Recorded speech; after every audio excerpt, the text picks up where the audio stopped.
Ladies and gentlemen, what is going on? Today is going to be a little bit of a different video. I'm just about to reach 1,000 miles on the Talaria. I think I'm like 850 or something like that. And I've had a couple people ask me if they recommend the Swingarm or the Talaria. I've had other people ask me, you know, how nice is the Talaria? What are the differences? Today, I'm going to take the time to make a review, and I'm going to try and cover every single little piece of this bike. Today, we are gonna go over the Talaria, and hopefully you guys enjoy. So I actually took the time to make a list of the pros and cons, and then the things that, you know, could be in between. Before I get started, I do want to say, obviously this is all opinionated, so this is just based off of what I think of the bike. Obviously it could change for you, but I'm trying to be straightforward about everything that I like and don't like about the bike, because there's definitely some things that I don't enjoy, and then there's a lot of things that I love about it. So let's get right into it. So I want to start off by saying that one of my favorite things about this bike is the frame design. It feels so good when you're riding to be squeezing on this frame. It is a little bit thicker and wider, which is nice. It fills out in between your legs a little bit more and kind of feels like you have a bike underneath you. Not saying the Swingarm doesn't, but it's just a little bit wider, thicker, and the way that they kind of did the frame just feels a lot better when you're riding. That also ties into the cover of the bike for the battery cover. There's a pro and a con about this. I love how it looks. I think it looks super slick, and they have all this area filled in here. So again, when you're squeezing the bike while you're riding, it just feels so natural, so good. The only downside to this that I've found out, the battery doesn't stay in place very well. I don't know what happened when they were manufacturing it, but it has that cool little, you know, thing that you put the battery down on and the lever comes and holds the battery. For how I ride this bike super hard. I'm very aggressive on the bike, so that definitely has something to do with it. But I jumped this bike, wheelie it, I've crashed it, I've dropped it, I've put this thing through the ringer. So my battery started moving around. I actually bent my, I'm not sure if you can see, but I actually bent my plate, and you can see there's all sorts of like rubbing and abrasion in there. I ended up taking out that whole mechanism, and I straight up put my battery in there, put a block behind the battery, and then I put a strap on top of it to kind of hold it down. Now, a lot of you probably aren't going to even want to think about dealing with that. Personally, I figured it out. It's not too big of a deal for me anymore. Of course, I would like to just drop the battery right in and go and be fine, but the way I have it set up, it does not budge, so I'm not too worried about it. There's a bunch of other things I like about the bike that make up for that, so I guess that's a con right there. I kind of went into the con list. That's all right. I will put a whole entire list down in the description of the pros and cons, just so you can read over them and see them. But that's number one for the con. So to get back to the pros, the seat on this bike is definitely a little bit more comfortable than the Swingarms. Where you end up sitting, you don't really sit on the edge right here as much as I found myself on the Swingarm. You're more here, and the seat's a little bit more comfortable, a little wider, so you do get a nice seat to sit on, along with the fact that the bike is a little bit taller off the factory from the Swingarm. So especially if you're a taller guy, this is probably the good bike for you. I love how it feels. It almost feels like, for any of you dirt bike riders out there, it almost feels like a 85, whereas like a Swingarm kind of feels like 65, maybe a little bigger than a 65, like big wheel 65, but it is a little taller, so that is nice. I'm almost 6 foot, and I fit on this thing perfect. It feels so good. It doesn't feel too big to not be able to throw around, but it's also like not too small and pit bike feeling. Not that that's a bad thing. Moving on, the Swingarm, as many of you probably know, is a bit wider, so you can actually fit a fatter tire back here. And it also comes with a wider tire than the Swingarm does stock. It's just a little bit wider, nothing crazy. Having that wider swing arm is really nice because when I want to throw a fat tire in there, it's going to be able to fit no problem, which is a big plus. The new battery connection for the Talaria is amazing. It's super simple. You just plug in one, and it's got a nice little locking system here for taking it out, and it just makes things a lot easier having one plug instead of having two. Moving on, the display. It's not quite an Egg Rider display, but it is very similar. There's no need for me to really turn it on. There are a bunch of different modes and things that you can do within this display that really make it stand out. I have another video on that. I will put it somewhere right here and you guys can check that out. Before you do though, I did say something about the gear ratios in that video, saying how you could change the gear ratio and get more torque or more top speed. That is false information. I put it in the description. People still comment today saying like, yo, this is false information. I reached out to somewhere that I thought was a valid source, and they actually gave me the wrong information. The gear ratios on this bike are just to calibrate your speedometer. So if you change your sprocket sizes or anything like that, then the gear ratios will calibrate the speedometer so you still got the same speed, and it's not giving you an inaccurate number. Along with the display, this bike has an insane regen feature. You have levels 1 through 4, and level 4 is sick. Like whenever I'm riding trails, track, anything like that, I'm always in regen level 4 because that way it gives me the most braking power without using the actual brakes. It's pretty sick. I love the regen on this bike. I turn it down to 1 for wheelies, turn it up to 4 for track and trails, and it's awesome. The level 4 regen also really helps you learn wheelies. It makes it hard kind of to flip over because you have to be on the gas. As soon as you let off that gas, it helps you drop your front end down a little bit, and it's just a little safer than letting it float. So that's a cool feature. The last thing for this pro list is going to be the torque that this bike puts out. Now, this is the first generation model, and a lot of people said something about the controller being way too torquey at the bottom line. I definitely think it's super torquey. I don't really think it's too much. I mean, I've rode dirt bikes and all that, so it's not too much. Sometimes you definitely grab a little handful of throttle that you didn't expect to be there, but for the most part, to me, it's a pro. You get off the line like so fast because of that torque that's right there. People say that it feels like it dies off after that quick snap of torque that you get, but personally, I just think it's the whole fact that there's so much torque off the line that it feels like you lose everything. But when I have raced like Surons and stuff, I'm gone. You know, it's not actually dying out. It's just like the mental fact of going from so much torque to then obviously not having the torque. It's more the power that's keeping you going. So I am gonna have a comparison video between this thing and a Suron and a modded X160. My buddy Kyle, I'm sure you guys have seen, but if you're new to the channel, my buddy Kyle has a 160 and he completely modded this thing. He's got the triple clamp forks on here, he's got the bars, the riser, he fully upgraded his motor, he upgraded to a 60-volt battery, he's got an upgraded sprocket, he's got actual dirt bike tires on here.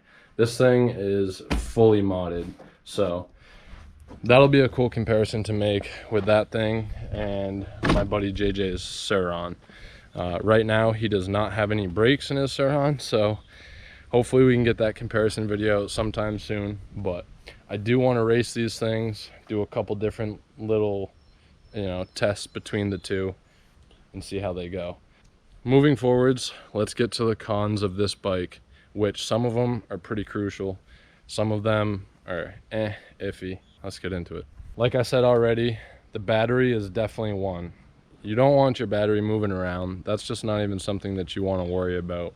being the very first generation of this bike, I do think that Talaria will figure out a way to fix that. Unfortunately for now, I got to use that little block of wood and a strap.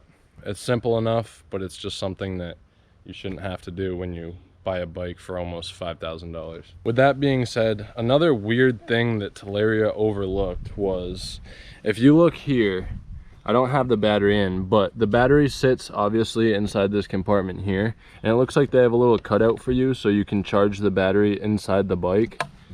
Well, for some reason, the battery charger doesn't even come all the way up to that hole. So you actually can't even charge your bike with the battery in it. You have to take the battery out, or you have to pull the battery up and charge it that way. Doesn't much matter for me because I take my battery out and I charge it inside. But that is just a weird little thing. If you don't want to keep taking your battery in and out to charge it every time, think about that. Maybe it's just my bike, I don't know, but for me, the battery little connection sits like a quarter of it is just underneath this. So obviously you can't get the connection on there, and that's kind of shitty. On to the next thing, we have the weight of the bike. I believe this bike comes in at like 127 pounds, whereas the Sur-Ron comes in around 110, I think. I'll put the numbers up right here and make sure that I get the right numbers, but this bike is definitely a little bit heavier. It's nothing crazy. When I'm riding it, I definitely don't feel it.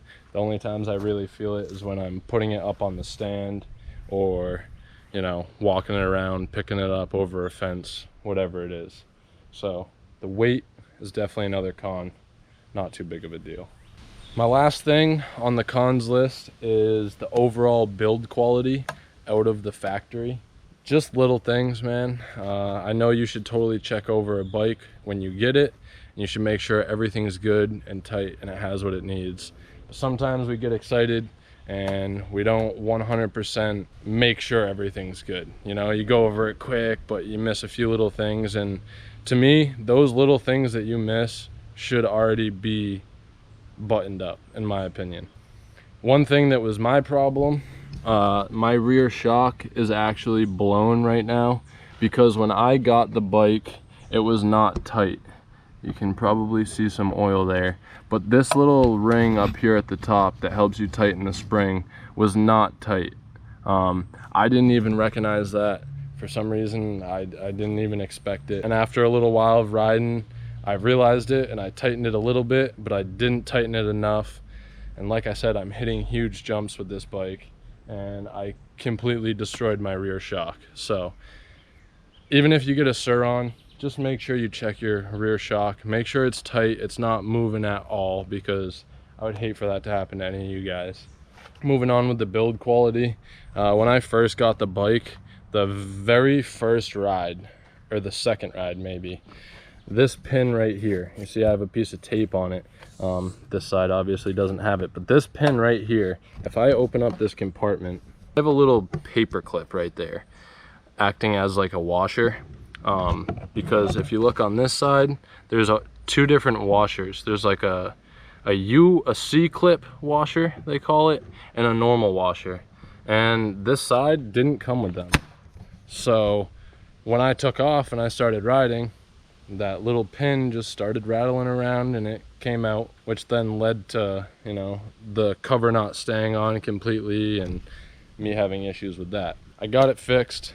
You can go on Talaria and literally buy every single little piece for this thing. The reason why I have the paper clip there is because I didn't realize when I bought the pin that I needed to buy the washer and the C-clip separately. So I rigged it up, I made it work. I've been riding it like that for a while, and I just have that piece of tape there just to make sure and hold it on. I could care less about a little piece of tape. I don't want it there, but I could care less. So the next list we have is a pros / cons list.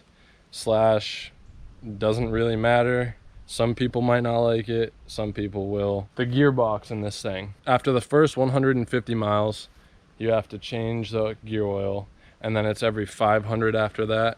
I think the numbers are actually a little different. They're a little higher, but that's just what I go by. The amount of oil this thing takes is like nothing. So if that's like a price point for you, don't even worry about it. The oil's like $15 and you'll get 10 fill-ups. By the time you put that many miles on the bike, it's gonna be like years, unless you're riding it every single day. If you're commuting and shit like that, then it might be a little quicker, but still, I personally like doing the gear oil change. I think the gearbox is great. I also think that's part of what gives me such good regen, and also what gives it that little bit more torque. Obviously the controller does too, but I do like that a lot about the bike. I like the gear oil. I like working on cars and motors and all that, so draining the gear oil and changing it, it feels refreshing. Other people might not even want to do it, so if you don't, that's why it's in the pros/cons list. One other thing on the pros/cons list is that it's quiet. It's definitely quieter than a Sur-Ron. Pro/con. Some of you might want it louder, some of you might want it quieter. The last couple of things are in a list that I just labeled because they're not good, they're not bad. It basically is what it is, and the Sur-Ron is like exactly the same way, so they share the same shit in that sense. The handlebars that come on it stock are definitely too low. Same handlebars that come on a Sur-Ron. The brakes that come on this, I feel like aren't as good as the Sur-Ron's brakes, as of course I've ridden both. It might just be the extra amount of weight that the bike has that's making them feel worse, but I don't think that the brakes are too good on this thing, and the pegs that it comes with stock are trash. The suspension on the bike is decent. I blew out my front forks and my rear shock. Like I said, I abuse the bike. I pop wheelies. That's horrible for front forks. I hit big jumps. I've over jumped jumps. I've done a lot to this bike. So if you're not going crazy on the bike, the suspension will probably be fine for you, but you can just upgrade to tons of different mountain bike suspension. So it's really not that big of a deal. It's gonna last you in the beginning. Don't be worried about that. That pretty much wraps it up. I was riding one day, just bombing with Kyle, and my horn literally went flying. So I have no more horn in there, which is kind of not what you want. And now that's gone. So that's definitely a con. Just adds to the whole general build of the bike.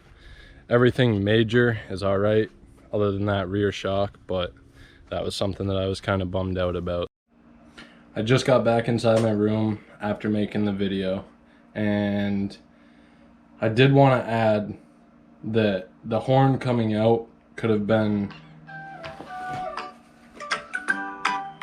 Kyle, and I did want to say that the horn coming out of my bike could have potentially happened because of my blown suspension. No front suspension, no rear suspension. It's a lot of vibration on the bike, so that could definitely be a possibility, but at the end of the day, it still happened. So I don't really know. I just wanted to put that out there because I did think of that being a huge possibility. Hopefully you guys enjoyed this video. I hope you found it somewhat useful, and until next time, guys, peace! Yeah, I hope you're ready for the comeback. Steve Nash, I'm about to bring the sun back. Forecast looking bright.